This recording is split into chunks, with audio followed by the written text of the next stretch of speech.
네, 반갑습니다. 네, 저는 오늘 칼슘 저희 뉴트리라이트의 칼맥디를 소개를 하려고 합니다. 우리가 알고 있는 칼슘의 99%는 뼈와 치아에 존재를 하죠. 그리고 1%는 혈액에 존재합니다. 1%가 정말 작은 1%인데 이 1%가 부족했을 때 생길 수 있는 질병이 147가지 이상이라고 하거든요.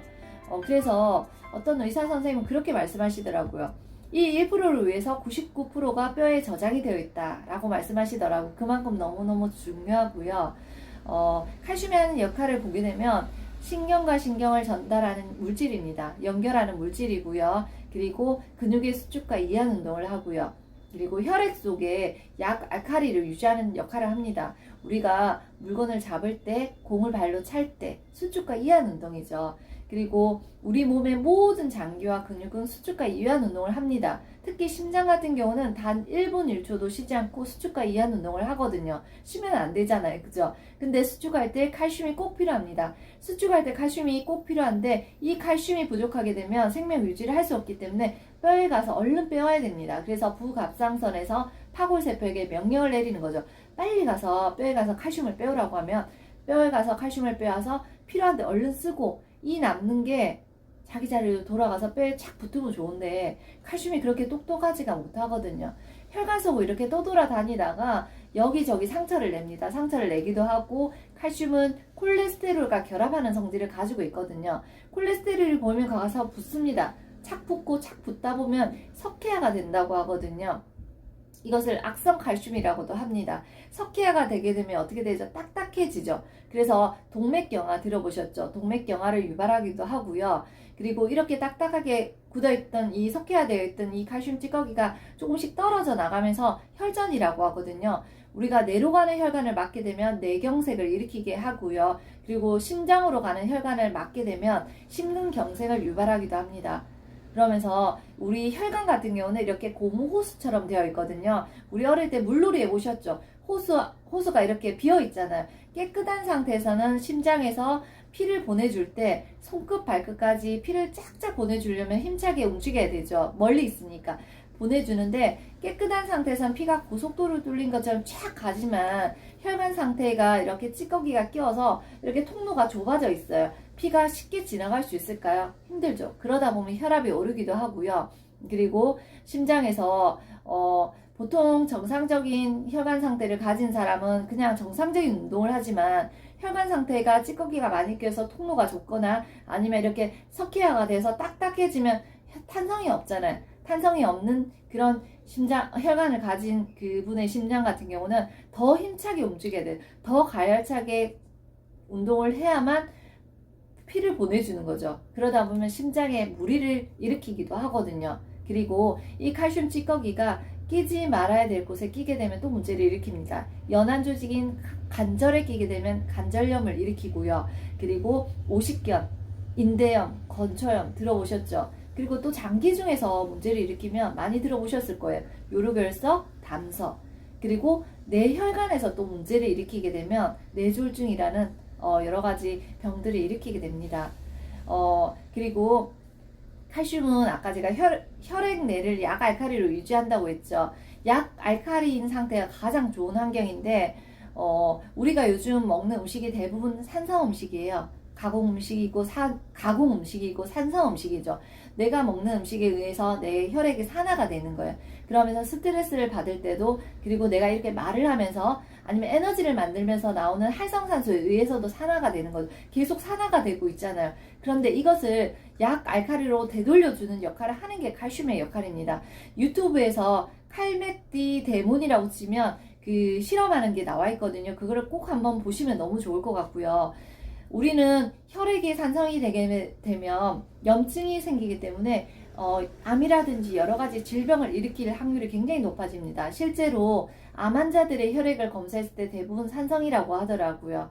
그리고 우리 몸의 모든 세포는 때가 되면 사멸해야 되죠. 죽어야 될 때 죽고 또 새로운 세포가 생겨야 되잖아요. 그런데 때가 되었는데 죽지 않는 세포를 암세포라고 합니다.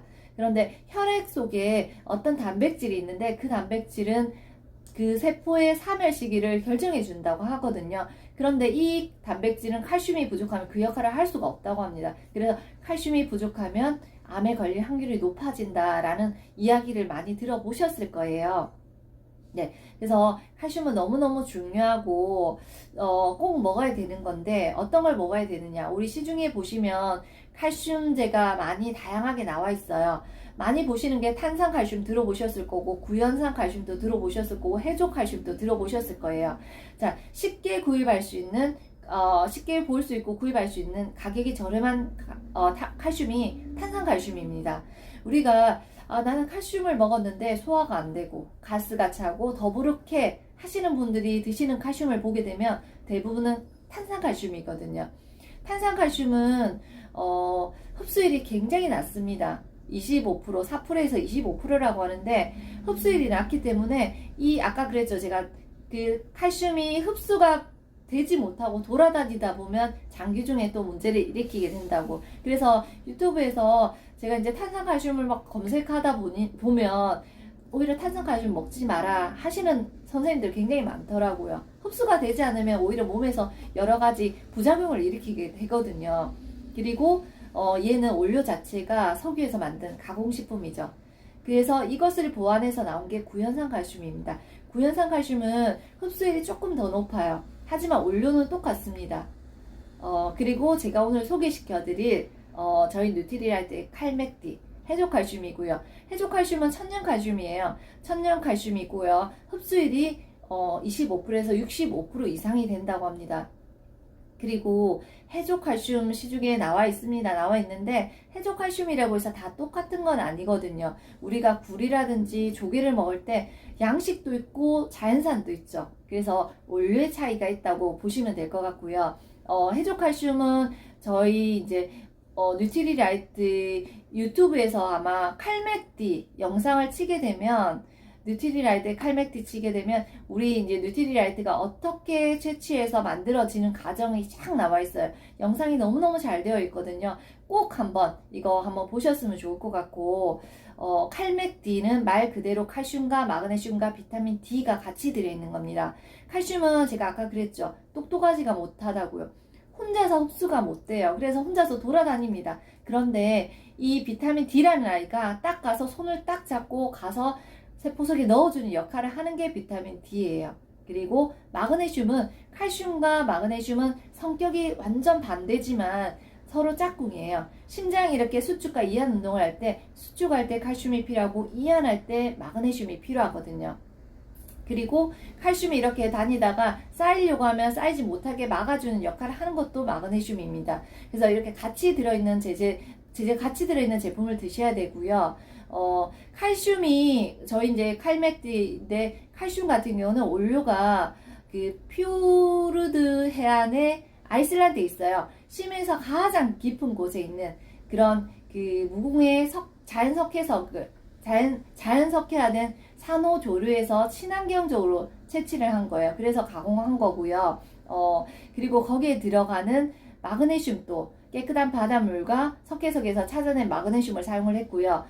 비타민 D 역시도 버섯에서 추출한 자연에서 찾은 그런 제품들을 같이 넣은 제품이기 때문에 안전하게 드실 수 있을 거라 생각합니다. 그래서 조금 더 공부를 하시고 좋은 제품 찾아서 드시면 좋을 것 같습니다. 네, 저는 오늘 칼맥디 여기서 마치도록 하겠습니다. 감사합니다.